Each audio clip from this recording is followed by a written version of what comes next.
गया। ठीक है ना। आज का हिंदू पेपर कहाँ से था हमारा? सबका आवाज़ क्लियर है ना? Yes bro. हाँ, पहली फिर आते रहेंगे बीच बीच में।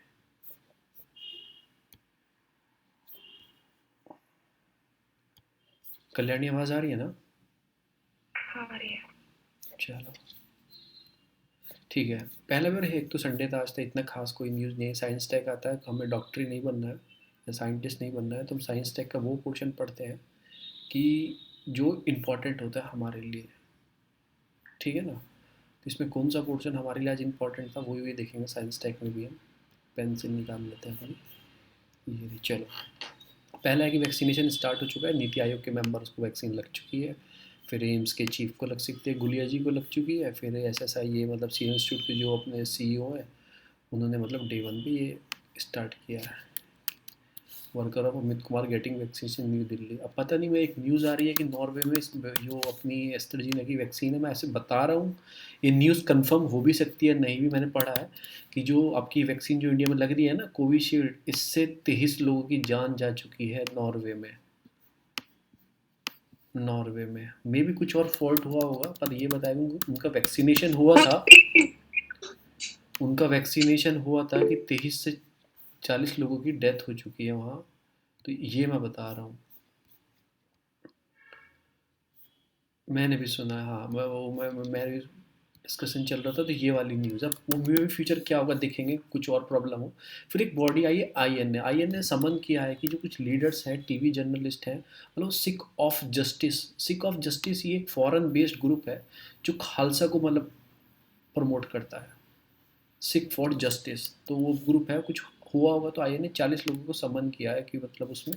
तो ये हम पढ़ेंगे, आई एन ए दोबारा हम पढ़ेंगे जिसमें आया।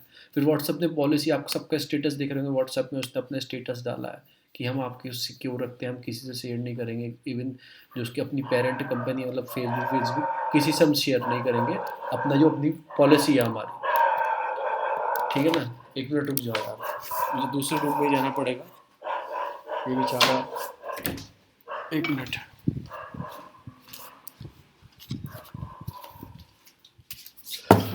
ठीक है ना। तो इन्होंने साफ बोला है कि व्हाट्सएप ने भी ये रोल आउट कर दिया है, जो होगी पॉलिसी रोल आउट होगी उससे होगी। इसमें कुछ पढ़ने का नहीं है, बस उसमें पढ़ने का है। फिर आगे चलते हैं। सब जगह वो वैक्सीन का ही आ रहा है कि वैक्सीन फॉर्मुलेट स्टार्ट हो गया ना, सब जगह वैक्सीन का ही है। ठीक है ना। इधर भी वैक्सीन की, वैक्सीन सिलेक्शन प्रोसेस, सैनिटेशन, सब जगह वैक्सीन ही है आज पूरे उसमें। गवर्नमेंट ने कुछ पढ़ने का नहीं, एडिटोरियल आज आया ही नहीं। ठीक है, इसमें वैक्सीन का ही आ रहा है, सब जगह वैक्सीन है आज पूरे। Orissa short first vaccine, Haryana इनोगेटिव, मंतासी का adequate dose force from centre. ठीक है ना, यही चल रहा है। इन्होंने फिर एक इन्होंने अपनी रैपिड एक्शन फोर्स का मतलब श्री मोगा डिस्ट्रिक्ट है भगवती, मतलब उस श्री मोगा डिस्ट्रिक्ट में, भगवती कर्नाटक में, इन्होंने रैपिड एक्शन फोर्स का सेंटर का इनोग्रेशन किया अमित शाह जी ने। चलो आगे चलते हैं। इधर भी कुछ नहीं, इधर भी आई एन ए के समनी लीडर टीवी जर्नलिस्ट है। कोवैक्सीन शॉर्ट होगी मतलब कंसर्न मैंडेटरी, सब जगह उसका ही है। ठीक है। फिर ये आ गया एक आपका ओरावाकल एयरपोर्ट, याद रखना बस कहाँ है, कुरनूल में। ठीक है, और कुछ नहीं है ऐसा इसमें। ठीक है, व्हाट्सएप पूछ दो पॉलिसी, सब वैक्सीन है। जो मेन साइंस टेक पे जाएंगे हम सीधे। अर्नब गोस्वामी का पता लग गया, उसे स्ट्राइक का पहले से ही मालूम था। जो मिलिट्री स्ट्राइक हुई है ना, तो पता नहीं उसे कैसे पहले से ही मालूम था, ऐसा कुछ चल रहा है।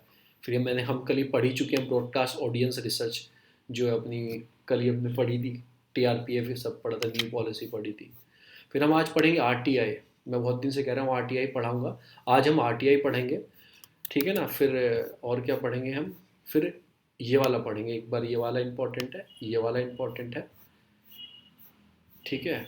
उसमें फिर अलायम इन यूएस, जो हांगकांग के कुछ एक्टिविस्ट हैं उन्होंने अलायम लिया यूएस के अंदर, क्योंकि आपको पता ही है वो चाइना वाले कितनी रूट पॉलिसी अपना रहे हैं। फिर हम युगांडा देखेंगे। युगांडा के मतलब वहाँ इलेक्शन विन हुआ है 6 टर्म, तो युगांडा देखेंगे कैसी कंट्री है, क्योंकि जैसे कंट्री आ जाती है ना न्यूज़ में, तो वो ज़्यादा चांसेस होते हैं कि क्वेश्चन पूछा जाए। तो युगांडा पढ़ेंगे हम। फिर हम अपने देख लेंगे ग्लूकोज से आपको ब्रेस्ट कैंसर भी हो सकता है, तो ध्यान रखें जो वाला लेडीज़ है वो ना पिए। फिर एक फ्रूट फ्लाई होती है, उससे रिस्पॉन्स टू होती है इन्वायरमेंट के, कुछ नहीं जानना है इंडिविजुअल, इसका नाम याद रखना है, डोरासोफिलिया जो नाम है, और कैसे ये करती है, चेंज होती रहती है इन्वायरमेंट के हिसाब से, तो एक तरह से इन्वायरमेंट का रिस्पॉन्स देती है। फिर ये थोड़ा इंपॉर्टेंट आया है। और आगे कुछ है? आगे कुछ नहीं आया। तो ये 4-5 चीज़ इंपॉर्टेंट है। पहला होता है हमारा आरटीआई। आरटीआई क्या है? तो अपने नोट्स पे आते हैं। आरटीआई पढ़ने के लिए अपने नोट्स पे जाते हैं। एनआईए भी पढ़ेंगे, एनआईए भी आया। पहले एनआईए पढ़ लेते हैं। एनआईए क्या, एक इन्वेस्टिगेशन एजेंसी। मैंने आपको जैसे बताया, एक इन्वेस्टिगेशन एजेंसी हम पढ़ चुके हैं पहले भी। 14 जनवरी को पढ़ चुके हैं। 2008 में बनी थी। क्यों बनी थी भाई 2008 में? क्योंकि मुंबई ब्लास्ट के बाद। इन्वेस्टिगेशन किस में करती है? मतलब जो अफेक्टिंग कुछ होता है ना, सॉवरनिटी को इफेक्ट पहुंचाए, सिक्योरिटी को या इंटीग्रिटी को, तो उसमें इन्वेस्टिगेशन करती है। और सिक्योरिटी मतलब ऑफ स्टेट में, मतलब कोई प्रॉब्लम दे स्टेट, मतलब पूरे इंडिया में कहीं भी कोई हमारी फ्रेंडली पॉलिसी है, यूएन के साथ भी फ्रेंडली या किसी स्टेट के साथ हमारी फ्रेंडली पॉलिसी है, उसको कोई हार्म पहुंचाए उसे इन्वेस्टिगेट करेगी। फिर अगेंस्ट एटॉमिक न्यूक्लियर फैसिलिटी, कोई एटॉमिक से कुछ बात चल रही है, कोई गुंडे आए हों न्यूक्लियर की बात कर रहे हो, तो उसमें इन्वेस्टिगेट करेगी। स्मगलिंग हो, जो हमारे करेंसी होती है बेकार, मतलब कि फेक करेंसी, उसकी स्मगलिंग कोई कर रहा है तो उसमें इन्वेस्टिगेट करेगी। ठीक है ना? फिर आता है इसको काम क्या होता है, ऑब्जेक्ट क्या होता है? ऑब्जेक्ट इसका मेन होता है कि combat to terror in India. Terror provide कर रहे हैं ना इंडिया में, उन्हें खत्म करना है।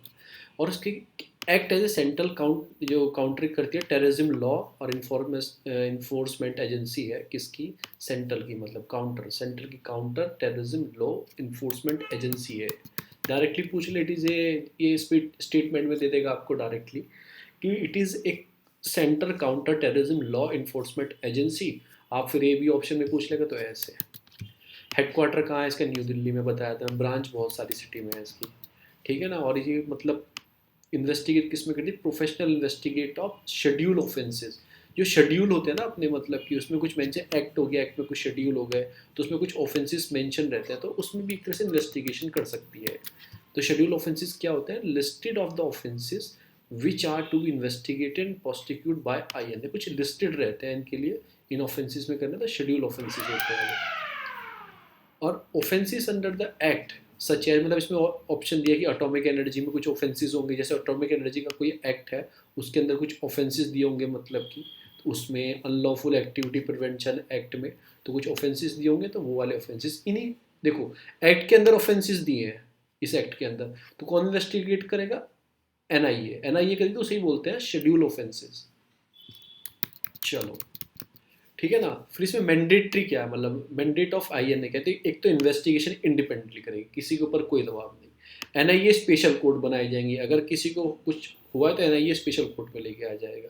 प्रोस्टिक्यूट मतलब प्रोस्टिक्यूटिंग करेगी अनलॉफुल एक्टिविटी प्रिवेंशन एक्ट 1967, यूपा के अंडर में ये काम करेगी। मतलब यूपा इस एक्ट, जो अनलॉफुल एक्टिविटी वाला ये वाला एक्ट है, जैसे आपका होता है मौका होता है, महाराष्ट्र वाला हो गया मौका होता है, यूकोपा होता है, मतलब कि उसमें क्या लगा देते हैं आपको, एन एस इन एक्ट के अंदर, मतलब अनलॉफुल की बड़ी बड़ी एक्टिविटीज होती हैं। मतलब एक बार ये एक्ट लग जाए ना आप पे, तो फिर आपको जिंदगी भर पुलिस की नज़रों में काम करना पड़ेगा। एक तरह से ऐसे एक्ट होते हैं बहुत बड़े बड़े, तो ऐसे इस एक्ट के से काम करती है। फिर इम्पावर इसमें क्या मिलती है कि किसी स्टेट की without the special permission from the state investigation जाके कर दी। जैसे यूपी से हरियाणा में जाना है इसे, तो इसे हरियाणा गवर्नमेंट की या किसी हरियाणा के डिपार्टमेंट की, पुलिस डिपार्टमेंट परमिशन नहीं लेनी, ये डायरेक्ट जाके इन्वेस्टिगेशन कर लेगी।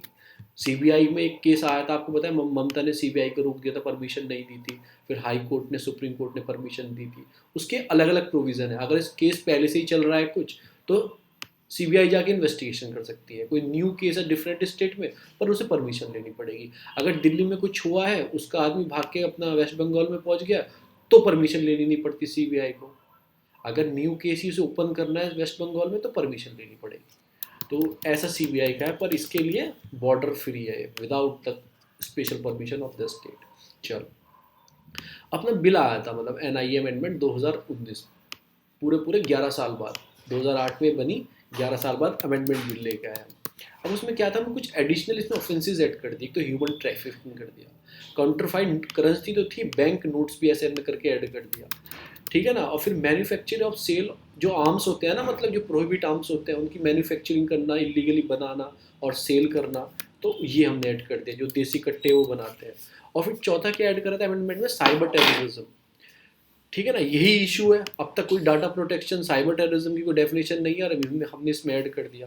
तो उसे कैसे डिफाइन करेगी हमारी गवर्नमेंट की साइबर टेररिज्म है या नहीं है? ठीक है। फिर ऑफेंस जो होते हैं, एक्सप्लोसिव नहीं बताते, एक्सप्लोसिव कुछ बम बना रहे हैं, कुछ बना रहे सब्सटेंस, वो वाले एक्ट को भी इसमें शामिल कर दिया। तो ये लिटरली ऐड किए गए हैं इसमें, ठीक है ना। फिर स्पेशल कोर्ट कैसे होती है एनआईए में, ठीक है। जज to be appointed by central government तो अपॉइंट करेगी, जैसे यूपी में है, तो रिकमेंडेशन किसकी लेगी, जो वहाँ का चीफ जस्टिस होगा हाई कोर्ट उसको रिकमेंड करेगा, तब सेंट्रल अपॉइंटमेंट करेगी। कोई वहाँ का गवर्नर, कोई प्रेसिडेंट, कोई नहीं करता, कौन करती है, सेंट्रल गवर्नमेंट अपॉइंट करती है। चलो, all power of sessional court की सारी पावर, सेशन कोर्ट की, सॉरी सेशनल बता रहा हूँ, सेशन कोर्ट की तो सिविल कोर्ट होती है, एक सेशन कोर्ट होती है। सेशन में क्रिमिनल मैटर चलता है तो क्रिमिनल ही है, सिविल केस थोड़ी चलेगा इसमें। कोई लैंड का मुकदमा थोड़ी करना आएगा कि ज़मीन का मुकदमा है, वो तो भाई उधर जाना ही है, एनआईए से क्या मतलब। तो इसमें क्या है, सेशन कोर्ट की सारी पावर है, जो अपना बोलते हैं code of criminal procedure. Criminal procedure क्यों आया, क्योंकि एक तरह से सेशन कोर्ट है ये। दो तरह का डिवीजन होता है ना, सेशन अलग होती हैं और सिविल अलग होती हैं। सिविल में क्या वो चलते हैं, केस चलते हैं, आपका कोई आपका लैंड का डिस्प्यूट है किसी वो सिविल केस में देखा जाता है। और क्रिमिनल केस भी ये होती हैं इसमें सीजीएम बैठता है, ठीक है, ये वाली।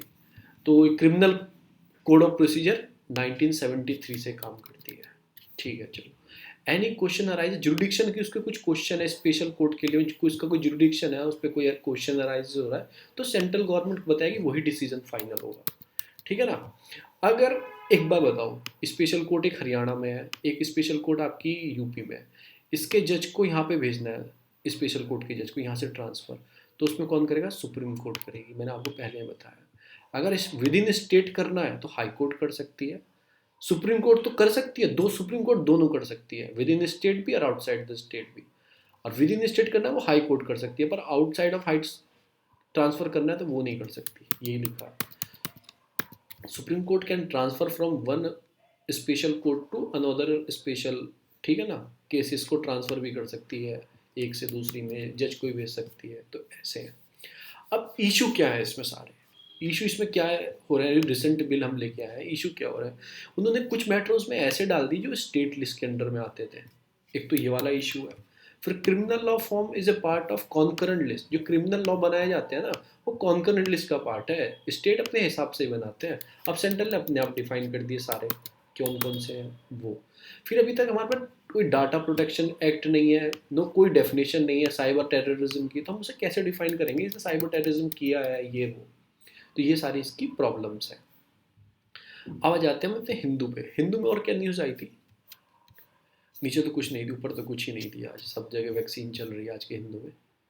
फिर इसमें मैंने बता दिया आपको ये, फिर जो आगे न्यूज़ आती है, अर्नब बता दिया मैंने आपको आगे जो न्यूज़ आती है, फिर अर्नब के केसेस बता दी। बैराक हम कल पढ़ ही चुके हैं वाले, जो अपनी है ब्रॉडकास्टिंग ऑडियंस रिसर्च कब बनी थी ये 2016 में। इसमें फिर अपने इंफॉर्मेशन डिपार्टमेंट को ये रूल लेके आया तो वो फॉलो करती है, ठीक है ना ये। फिर उसके बाद आरटीआई हम पढ़ेंगे, आज आरटीआई पढ़ेंगे, आरटीआई पढ़ लेते हैं पहले, हम जाएंगे अपनी आरटीआई पर, सॉरी आरटीआई का है लास्ट में बिल्कुल, ठीक है, ये आ गया अपना आरटीआई।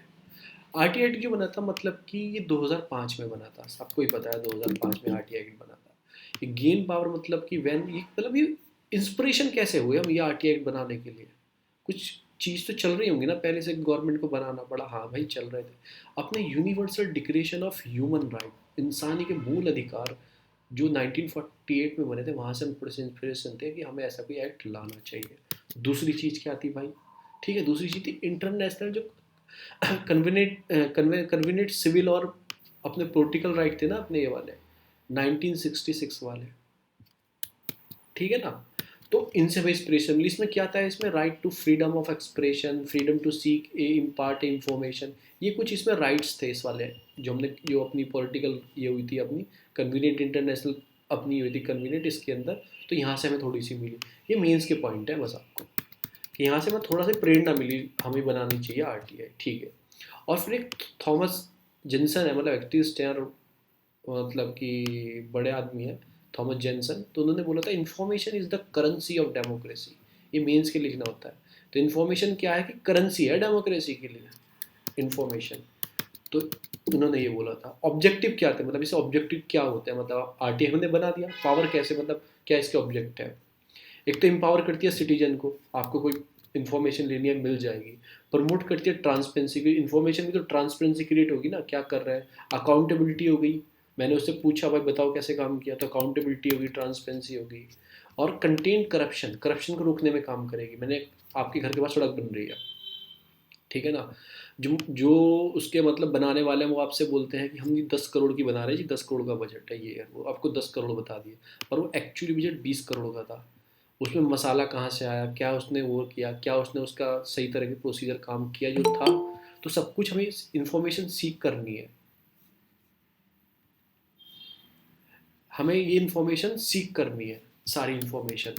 तो हम क्या करेंगे, उसके लिए आरटीआई लगा देंगे। तो उससे क्या होता है, उसमें उसने कुछ करप्शन कर रहा होगा वो, तो वो चेक कर लेंगे हम। उसके बाद इन्हेंस करती है पीपल की जो पार्टिसिपेट करने के लिए, जो डेमोक्रेटिक प्रोसीजर है। मतलब जब हमें इन्फॉर्मेशन मिल रही है तो हमें मतलब मज़ा आएगा ना, डेमोक्रेटिक पार्ट करेंगे। जो एक्टिविस्ट होते हैं वहीं से तो इन्फॉर्मेशन लेके आते हैं।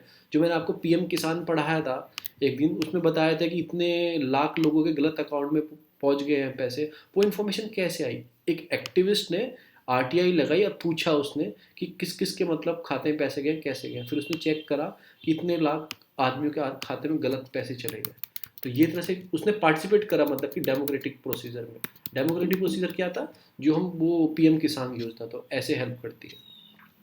अब कुछ इसके फीचर भी हैं स्पेशल, मैंने कुछ ही लिखे हैं। कुछ सेक्शन 1-2 है जो करता है मतलब कि सब जगह लागू होगी है एक्सेप्ट जम्मू कश्मीर। अब तो ये खत्म हो गया, तो ये भी सेक्शन चला जाएगा। तो इसलिए मैंने ऐड किया है, क्योंकि पता होना चाहिए। पूछ ले 1-2 किस लिए बोलता था, वो जम्मू कश्मीर के लिए बोलता था कि वहाँ ये आरटीआई नहीं लगेगी। राइट टू इन्फॉर्मेशन भी नहीं लगता था वहाँ पे, राइट टू एजुकेशन भी नहीं लगता था। हम पढ़ा था जैसे हमने कल, अपना किसने पढ़ा था, विजन में हमने पढ़ा था, ठीक है ना। तो वहाँ वो भी नहीं लगता था, बहुत सारे एक्ट नहीं लगते थे, अब वो लगेंगे। और 2F क्या बोलता है, सेक्शन 2F क्या बोलता है, इन्फॉर्मेशन मीन, इसने मतलब डेफिनेशन दिया इन्फॉर्मेशन क्या है, ठीक है ना। उसने बताया है कि कोई भी मटेरियल में any form, information mean any material in any form, या रिकॉर्ड हो गए, डॉक्यूमेंट हो गए, ईमेल हो गए, कुछ भी हो गया एक्सेट्रा लिखा है, वो इन्फॉर्मेशन है। फिर 2J क्या बोलता है, 2J बोलता है राइट टू इन्फॉर्मेशन डिफाइन किया उसने। राइट टू इन्फॉर्मेशन डिफाइन किया, राइट टू इन्फॉर्मेशन क्या है, it's means that any information accessible under this act which is held by और ऑर्डर, मतलब अंडर, सॉरी ऑर्डर नहीं, under the control of any public authority. अब public authority भी इसने define किया है, क्या है कि अथॉरिटी ऑफ बॉडी और institution of a self government established under constitution made by parliament, state legislative और नोटिफिकेशन और ऑर्डर मेड बाय गवर्नमेंट। कुछ भी जो पब्लिक अथॉरिटी ये है, ठीक है ना। अब इसका सेक्शन 4 क्या बोलता है, सेक्शन 4 बोलता है आरटीआई एक्ट रिक्वायर्ड स्वयं to disclose the information by each public authority. मतलब एक आरटीआई ये भी बोलता है कि आप जो ऑफिस में जाते हो ना, सरकारी भवन, वो इन्फॉर्मेशन चिपकाए रहते हैं नोटिस वोटिस पे, तो ये भी बोलता है कि आपको अपने आप ही अपनी इन्फॉर्मेशन आप ओपन कर दो, सब उसमें डिस्क्लोज कर दो, मतलब अपनी इन्फॉर्मेशन जो है अपने पास। फिर इसमें ये 2 एक्ट बहुत खतरनाक है, ये 2 एक्ट बहुत खतरनाक है जिनका गवर्नमेंट मोस्टली यूज़ करती है और ये हमेशा न्यूज़ में रहते हैं। इसमें क्या कहता है, एग्जेम्पशन किया गया है कुछ न्यूज़ को पब्लिश करने से अंडर आरटीआई, ठीक है ना, furnishing the news information under this. फिर ये वाला एक्ट क्या बोलता है, 20 अपना A2 क्या बोलता है, सॉरी A2 क्या बोलता है अपना, A2 बोलता है कि A2 बोलता है कि disclose of information exempted under official secret act 1923 if large public interest is serve. अगर कोई ज़्यादा पब्लिक इंटरेस्ट आ गया ना, और ऑफिशियल सीक्रेट इन्फॉर्मेशन में कोई इन्फॉर्मेशन है जो रोक रहे हैं, तो वो भी हमें बाहर लानी पड़ेगी एक तरीके से। ये वाला एक्ट बोलता है 8-2। ये बहुत खतरनाक, गवर्नमेंट इसका यूज़ बहुत करती है 8-1 का, तो याद रखना। तो इसमें हमें 8-2 को पीआईएल बोल सकते हैं। हाँ, पीआईएल नहीं बोल सकते, पीआईएल तो कोर्ट के लिए होती है भाई, ठीक है ना, वो अलग चीज़ होती है वो फिर, ठीक है ना। तो क्या सेक्शन 1-2 हमने क्या बोला, एक मिनट, जम्मू कश्मीर वाला था, याद रखना। सेक्शन 2 में क्या बोला, उसमें इन्फॉर्मेशन क्या क्या इन्फॉर्मेशन होती है वो बताया गया है। फिर उसके बाद 2J में आपको राइट टू इन्फॉर्मेशन की पूरी डेफिनेशन बताई गई है। सेक्शन 4 में आपको क्या, वो अपने आप ही स्वयं है कि उन्हें इन्फॉर्मेशन निकाल के दे रखनी है अपने पास पब्लिक अथॉरिटी को। 8-1 एग्जेम्पशन कर देता है इन्फॉर्मेशन देने से, ठीक है ना। 8-2 क्या करता है कि आप पब्लिक इंटरेस्ट बढ़ेगा तो देनी पड़ेगी। टाइम क्या है इसका, अगर आपने आज फाइल करी 30 दिन के अंदर आपको इन्फॉर्मेशन आपके पास जानी चाहिए। और क्या चाहिए, अगर कोई कंसर्न है life liberty of the person से कोई कंसर्न है, तो उसे 40 ईयर्स के आर में देनी चाहिए इन्फॉर्मेशन। अगर मेरी कोई लाइफ का थ्रेट है, मुझे कोई इन्फॉर्मेशन निकलवानी है, तो विदिन 48 आवर्स में मुझे इन्फॉर्मेशन मिलेगी, क्या है वो क्या नहीं है। आप ऑनलाइन फाइल करना 5-10 रुपये लगते हैं, मैंने कई बार निकाली है बहुत सारी। फिर 2030 में 13 में कुछ अमेंडमेंट किया गया है इसमें क्या किया गया, remove of political party from the ambit of definition of public authority. जो पॉलिटिकल पार्टी थी ना, उन्होंने सब अपने आप को बाहर कर लिया कि हम पब्लिक अथॉरिटी में नहीं आते हैं। तो भाई और किस में आते हो, पब्लिक से तुम बनते हो। तो ये एक तरह से क्रिटिसिज्म भी है, आप इसे लिखने के बाद क्रिटिसिज्म में डाल सकते हैं। 2013 में हुआ। और 2018 में क्या हुआ, तो जो अपना सेंट्रल जो पावर होती है ना, जो टेन्यूर फिक्स करते थे, मतलब जो और सैलरी फिक्स रहती थी सेंट्रल इंफॉर्मेशन कमिश्नर की, अब वो उन्होंने वो भी बाहर कर दिया, अब सेंट्रल डिसाइड करेगी। तो अब खुद बताओ, हमने उसको कॉन्स्टिट्यूशन बॉडी है CIC, आपका सेंट्रल इंफॉर्मेशन जो आपकी कमीशन है, कॉन्स्टिट्यूशन बॉडी है, उसका कमिश्नर है, जज की तरह वो काम करता है। अगर तुमने आपने उसको अपने एम्बिट के अंदर लिया है, उसकी सैलरी उसका टेन्यूर आप फिक्स करोगे, तो एक तरीके से मतलब क्या होगा कि मतलब कि उसकी इंडिपेंडेंसी खत्म हो जाएगी, डाइल्यूट कर देगा इंडिपेंडेंसी को। फिर आप इन्फॉर्मेशन उसे क्या देनी है, क्या वो दे रहा है, तो उस पर आपका एक तरह से कंट्रोल आ सकता है उस पर। तो ये भी एक क्रिटिसिज्म था, ये भी क्रिटिसिज्म था। ये लिखने के बाद आप 4-5 लाइन लिख सकते हो। तो ये पूरा राइट टू इन्फॉर्मेशन के बारे में है, ठीक है ना। ये पूरी राइट टू इन्फॉर्मेशन खत्म हो गई आपकी। अब हम आते हैं अपनी, दोबारा से हम अपनी आते हैं न्यूज़ पे। जो न्यूज़ आती है गुजरात में, जो स्टेट अपनी गुजरात, वो रिवर रिमेन हाईली पॉल्यूटेड हो गई है। क्यों हो गई है, एक ही रीज़न है, वो इंडस्ट्रियल इन्फ्लुएंट पड़ रहा है उसमें, अनट्रीटेड सीधा पानी गिर रहा है और ट्रीट करके नहीं डाल रहे इंडस्ट्री, तो इसलिए। तो मिनिस्ट्री ऑफ एनवायरनमेंट की रिपोर्ट आई है, जो साबरमती इज द, जो साबरमती रिवर है, कौन सी उस पर बनी हुई है, कौन सी सिटी है, अहमदाबाद। अहमदाबाद। खेड़ा। में साबरमती के लाल ने कर दिया कमाल, गांधीनगर, ठीक है ना, गांधीनगर सिटी है उस पर। ये वो निकलती कहाँ से है ये, निकलती तो राजस्थान से, उदयपुर साइड से। हाँ राजस्थान से निकलती है, उदय सिटी ऑफ उदयपुर भी शायद इस पे पड़ती है, नीचे तक आती है। तो उन्होंने जो अपनी इंडिया की सबसे पॉल्यूटेड रिवर है, most polluted river in the country, किसे बताया, साबरमती को। गांधी सबसे गंदा हो चुका है, मतलब ऐसे कह सकते हैं याद करने के लिए। मैं गांधी जो गंदा है, फादर ऑफ नेशन है, पर गांधी सबसे गंदा याद करने के लिए साबरमती। तो ये क्या है, और गुजरात को टॉप 10 में चौथे नंबर की कंट्री, मतलब उस स्टेट में आ गया हाईली पोल्यूटेड रिवर के मामले में। रीज़न एक ही है, अनट्रीटेड जो इंडस्ट्रियल इन्फ्लुएंट है, मतलब वहाँ डेवलपमेंट तो हो रहा है, पर हम क्या कर रहे हैं, नेचुरल के साथ, इन्वायरमेंट के साथ खेलना स्टार्ट कर दिया। एक तो रिवर ही आपके पास इतनी है, इस साबरमती हो गई आपकी, फिर लूनी होगी, जरसी माही हो गई, इधर नर्मदा आती है, उसके बाद आप पॉल्यूटेड कर रहे हैं अपनी रिवरों को। तो एक ही कंसर्न हो रहा है मेन। अब उन्होंने क्या बोला है कि मतलब ये तो सब गुल्फ ऑफ कैनबरी में आके डलती है, ये वो सभी तो वो बात है। उन्होंने बोला है कि क्या है, क्या प्रॉब्लम आ रही है, जो केमिकल ऑक्सीजन डिमांड है ना, जो कितनी होनी चाहिए, 250 mg पर लीटर होनी चाहिए, और आ कितनी रही है वहाँ की रिवर में, 700 से 1000। अब मैं बताता हूँ, सी आपको दो टर्म याद रखनी है, एक है BOD बायोलॉजिकल ऑक्सीजन डिमांड, एक है केमिकल ऑक्सीजन डिमांड, ठीक है ना। केमिकल ऑक्सीजन डिमांड कहाँ गया, BOD बायोलॉजिकल ऑक्सीजन डिमांड, और दूसरा है COD, ठीक है। ये क्या क्या है BOD COD, देखो बायोलॉजिकल हमारे जो आपके ऑर्गेनिम्स होते हैं ना, वो मर जाते हैं, मरने के बाद वो पानी में रहते हैं, मतलब उनकी डिमांड, ठीक है, नहीं मरे नहीं अभी तक, मतलब मरे भी हैं, जिंदा हैं, कुछ भी हैं, बायोलॉजिकल जो चीज़ें हैं, ठीक है ना। उन्हें कुछ ऑक्सीजन लगती है, किस चीज़ में, उसको डिकम्पोज करने में ऑक्सीजन लगती है, और उनको रहने में भी ऑक्सीजन लगती है। तो क्या हो जाती है, उसे बोल देते हैं बायोलॉजिकल ऑक्सीजन डिमांड। जितनी उन्हें ऑक्सीजन लगती है उसे बोल देते हैं BOD। जितनी ऑक्सीजन रिक्वायरमेंट है ना, जैसे मुझे यहाँ इस रूम में बंद कर दो, मैं रूम में बंद हूँ, मुझे पता है मुझे इतनी ऑक्सीजन लगने वाली है, 4 दिन के लिए बंद रहूँगा, इतने में सिलेंडर चाहिए, वैक्यूम रूम है, इतने में सिलेंडर चाहिए, इतनी ऑक्सीजन लगने वाली है, तो उसको बोलते हैं बायोलॉजिकल ऑक्सीजन डिमांड, ठीक है। पर वो होती है बायो प्रोडक्ट के लिए। अब केमिकल ऑक्सीजन डिमांड क्या होती है, इस केमिकल में एबायोटिक और बायोटिक, मतलब बायोटिक और नॉन बायोटिक दोनों काउंट हो जाते हैं, मतलब जो BOD और COD के अंदर में दोनों काउंट हो जाते हैं। BOD में क्या है, बायोलॉजिकल, ओनली बायोलॉजिकल। अब आपका COD में क्या है, केमिकल ऑक्सीजन डिमांड, मतलब इसमें बायो वाले भी आ जाएंगे और नॉन बायो वाले भी आ जाएंगे, तो उनको कितनी रिक्वायरमेंट लगने वाली है, तो उसे बोलते हैं COD, केमिकल ऑक्सीजन डिमांड, ठीक है ना। अगर ये बढ़ेगी, अगर डिमांड बढ़ रही है ऑक्सीजन की, तो आपको पता है कि ऑक्सीजन लेवल कम हो रहा है पानी का, ऑक्सीजन लेवल कम हो रहा है पानी का, तो पॉल्यूटेड हो रही है। तो ये कनेक्शन है। तो इसे बस ये मत सोचना कि बायोलॉजिकल ऑक्सीजन डिमांड बढ़ रही है, COD बढ़ रही है, ये गुड इंडिकेशन है, ये बैड इंडिकेशन है। ये डायरेक्ट क्वेश्चन कई बार आया है इससे उससे, तो ये एक बैड इंडिकेशन है कि डिमांड बढ़ रही है आपकी पानी में ऑक्सीजन की।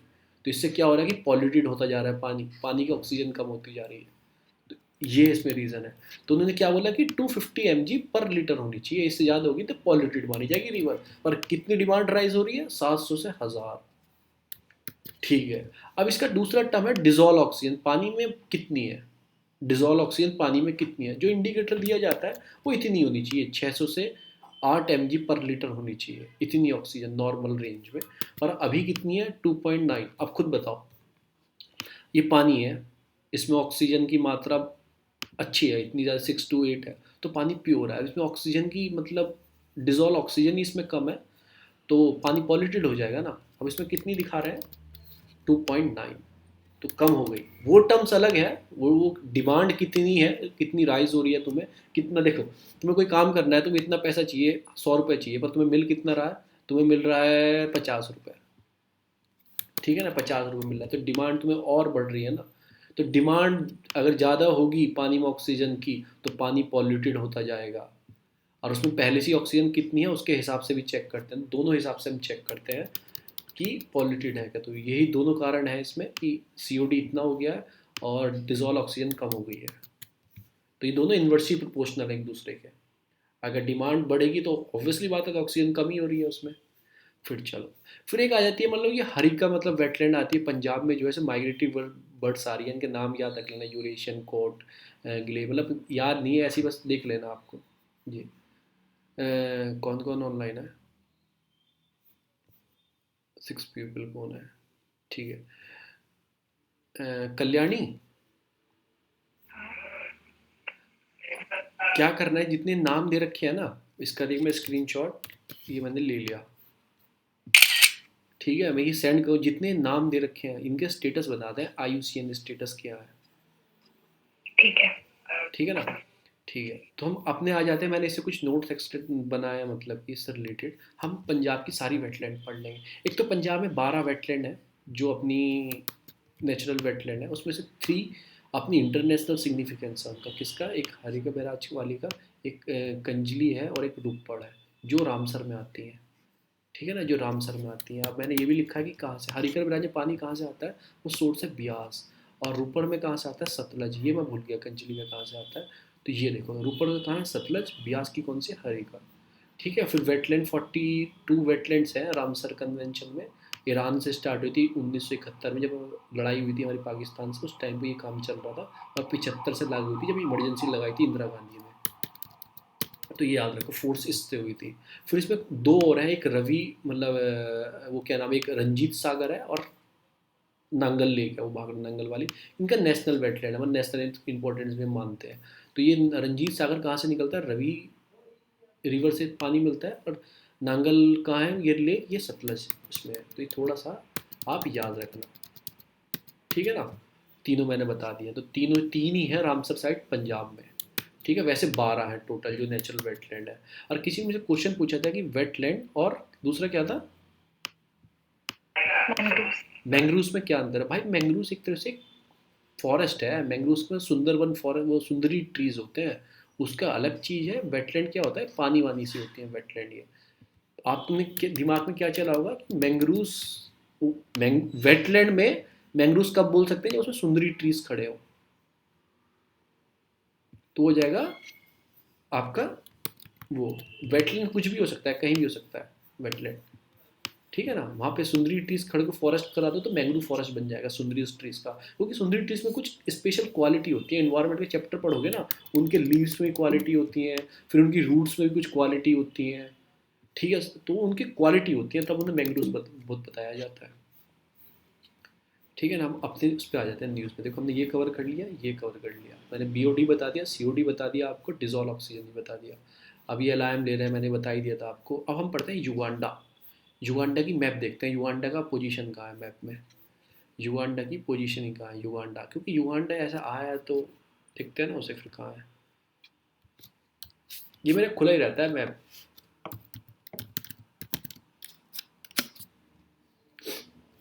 ठीक है ना। अब इसकी हम खोलते हैं, युगांडा की पोजीशन कहाँ है। सेव करते हैं, इससे पहले स्टार मार देते हैं क्योंकि न्यूज़ में था, क्योंकि वहाँ इलेक्शन हुआ है तो युगांडा आ जाएगा। अफ्रीका में जाते हैं सीधा, ये आ गया। लैंड लॉक कंट्री है एक तरीके से। विक्टोरिया लेक यहाँ से निकलती है। कौन सी विक्टोरिया से कौन सी निकलेगी, कौन सी नाइल निकलती है? White Nile. White Nile. Victoria का रंग जो था गोरा रंग था विक्टोरिया का, तो व्हाइट नाइल। ब्लू नाइल आपकी थोपे से निकलेगी। तो हमने क्या रखा है, लैंड लॉक कंट्री है। साउथ सूडान इसके ऊपर आता है, केनिया साइड में आती है, तंजानिया आती है। मैंने इसे क्या याद किया हुआ था, ये KTU, KTM बाइक है ना, KTM, तो KTU से मैंने याद किया हुआ था, KTU। तो विक्टोरिया 3 उसमें इन्फ्लुएंस आती है, केनिया में, युगांडा में, तंजानिया में। तो 2 तो मुझे इसकी याद हो गई, केनिया, तंजानिया। इधर डेमोक्रेटिक रिपब्लिक कॉन्गो है इधर। और फिर इधर देखो कौन सी दूसरी आती है, रवांडा भी आती है युगांडा के नीचे। रवांडा, रवांडा भी लैंड लॉक है, और बुरुंडी भी लैंड लॉक है, और युगांडा भी लैंड लॉक है।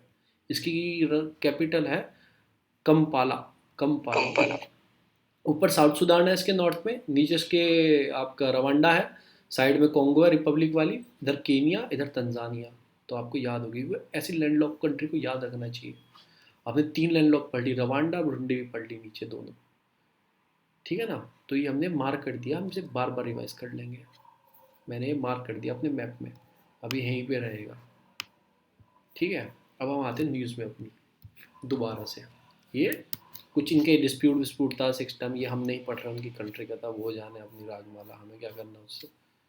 फिर मैंने आपको बता ही दिया कि बस इतना याद रखना कि इसमें सब कुछ दिया गया है, कैसे स्टडी हुई, क्या हुआ। हमें PhD नहीं करनी है, we have to clear UPSC exam. तो UPSC क्या होता है, जनरल एग्ज़ाम। UPSC मतलब GS मतलब होता है जनरल नॉलेज, PhD नॉलेज नहीं, जनरल नॉलेज। कुछ लोग PhD करने सोचते हैं, 3-4 बुक पढ़ते हैं एक सब्जेक्ट की, वो PhD कर लेते हैं, फिर वो कहाँ चले जाते हैं, वो चले जाते हैं GNU में।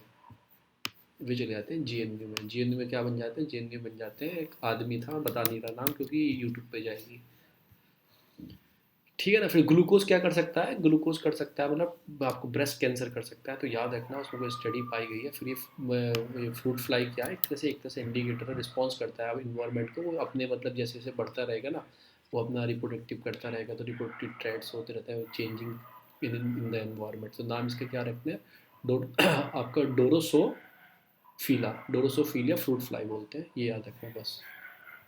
आगे चलते हैं, फिर अपनी न्यूज़ आती है। मैं पहले ये बाद में बताऊंगा, ये मोटा मोटा ऐसे समझा दूंगा आपको, ये पढ़ लेते हैं। एक सेक्शन है वहाँ का, क्योंकि हम अपनी आंसर राइटिंग यूज़ करते हैं। US में एक लॉ है आपका, कम्युनिकेशन डिसेंसी लॉ है, तो उसका एक सेक्शन है 23। वो क्या बोलता है, जितने भी जैसे यूट्यूब है आपका जैसे फेसबुक है, ट्विटर है, कुछ भी है आपका जहाँ पे आप लिख सकते हो, अगर उस पर आप कुछ चीज़ लिखते हो ना, उसका रिस्पॉन्सिबल मतलब आप, और वो कुछ क्राइम जनरेट करती है, जैसे वो अपने ट्विटर हैंडल से, मतलब ट्रम्प क्या कर रहे थे, वो अपने एग्रेसिव चीज़ें लिख रहा था।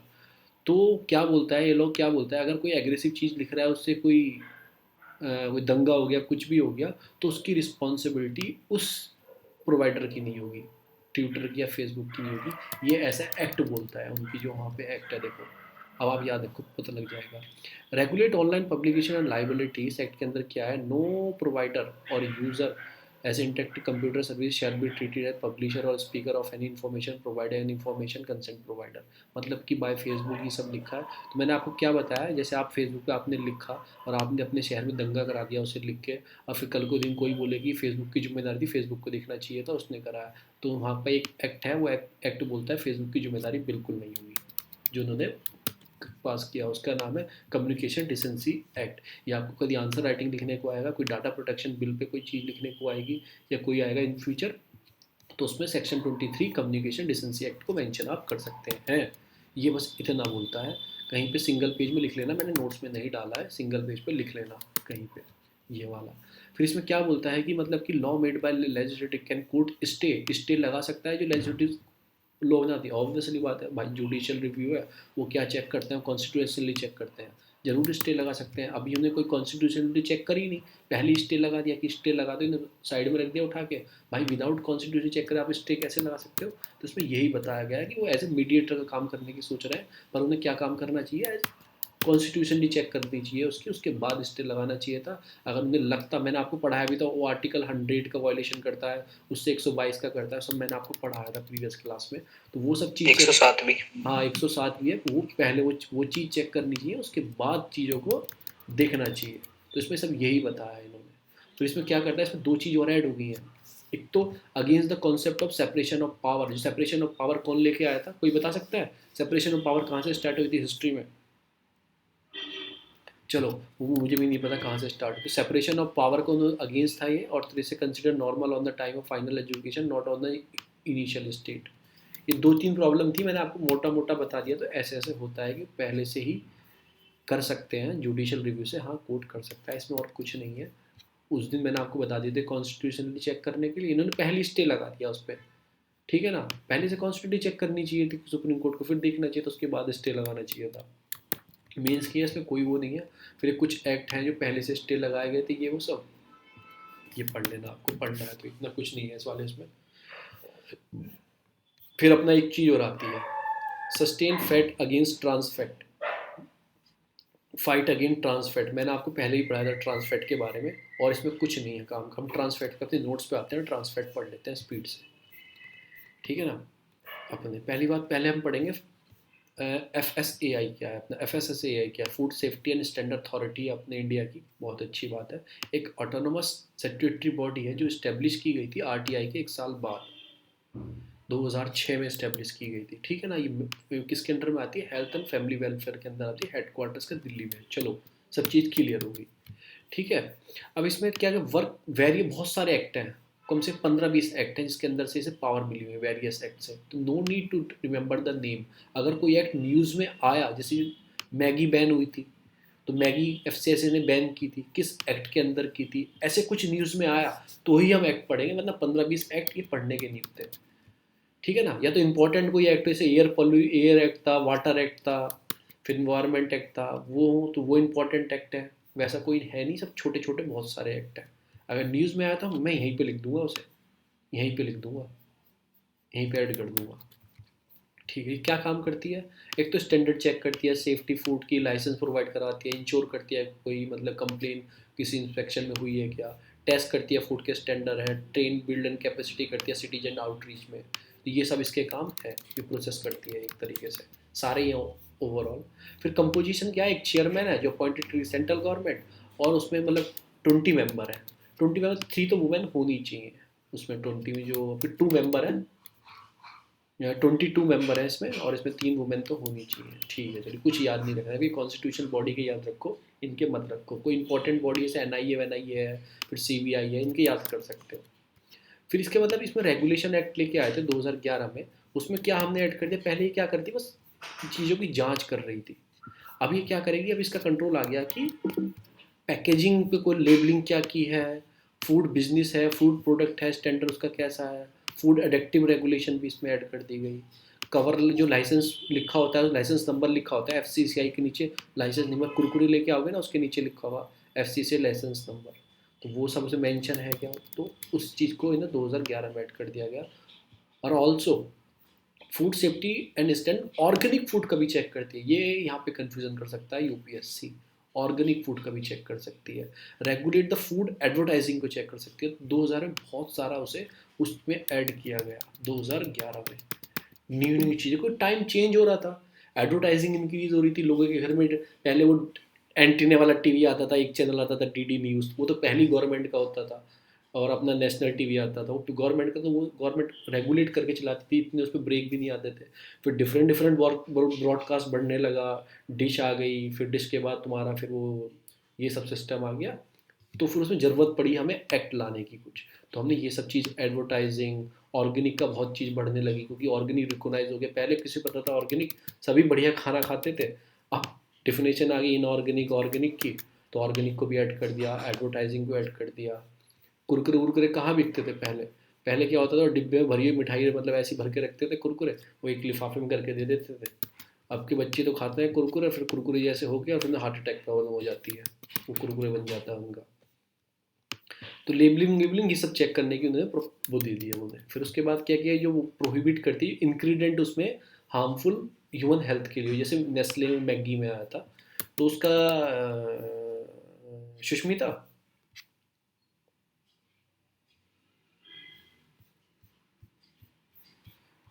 शायद सो रही है, तो उसमें जो इशू आया है सारा, वो आया ट्रांस फैट से रिलेटेड। ट्रांस फैट क्या है, ट्रांस फैट से रिलेटेड इशू आया है सारा, चल भी रही है, कट गई शायद, उसे आवाज़ नहीं आ रही है। आ रही है आवाज। आवाज़ आ रही है तो आपको बताना है कि मैगी में कौन सा इंग्रेडिएंट था जिसकी वजह से वो बैन किया गया था उसको, जिसकी वजह से उसे बैन किया गया था, कौन सा इंग्रेडिएंट था मैगी में। लेड लेड करके कुछ ऐसा। हाँ वो बताना, उसका नाम लेड वेड नहीं है, कुछ और नाम था।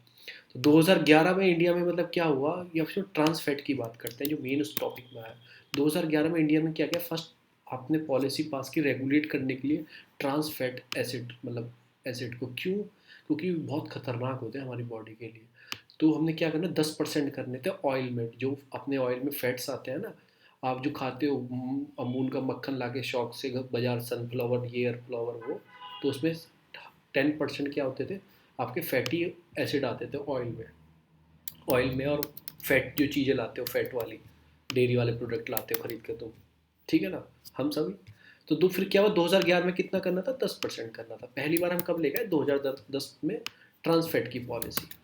फिर 2015 में हमने कर दिया 5% लेके आओ उसे, ठीक है। 2021 में क्या करना है, 3% लेके आना है। 2022 में आपका कितना लाना है, 2022 में लाना है 2%, और 2023 में जो WHO की रिकमेंडेशन है, एलिमिनेट करना है ट्रांस फैट को, तो उसके हिसाब से 0 कर देना है। तो ये पूछेगा क्योंकि अभी न्यूज़ में था, ये 2 पॉलिसी अभी निकाली है उन्होंने, या 4 या 5 तारीख की न्यूज़ में था ये, जनवरी में। तो ये 2 पॉलिसी, 2021 में 3% और 2022 में 2% लेके आना है। ये अभी FSSAI की गाइडलाइन है। फिर WHO क्या बोलता है, WHO बोलता है eliminate the trans fat by 2023।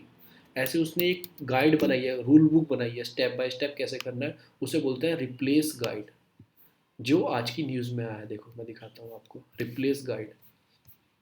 तो मैंने क्या किया, सब कुछ वैसा ही था, मैंने इसमें बस क्या लिखा, रिप्लेस गाइड। मैं आपको बताता हूँ इसमें कहाँ लिखा है रिप्लेस गाइड, WHO है कहीं, ये रहा देखो, रिप्लेस गाइड कॉल्ड, क्या बोलते हैं, 2023 में ख़त्म करना है, broad to step by step guide called replace guide to help the country to frame a policy. जिस हिसाब से अब हमारी गवर्नमेंट ने बनाई है पॉलिसी, वो किस में लिखी है, वो रिप्लेस गाइड है, स्टेप बाय स्टेप। तो मैं कहाँ गया पूरे आर्टिकल में, अब आप समझ रहे हो एक चीज़ और आपको समझ में आ रही है, रिपीटेशन कैसे होता है न्यूज़ों का। आज मुझे कुछ पढ़ना नहीं पड़ा, ये सब पुरानी न्यूज़ पढ़ा रहा हूँ मैं आपको, बस मैंने क्या RTI को लिखा आपके लिए। तो रिपीटेशन ऑफ न्यूज़ अगर 6 महीने आपने पढ़ लिया, आप एक तरह से होलिस्टिक अप्रोच बना लोगे अपनी न्यूज़ के ऊपर।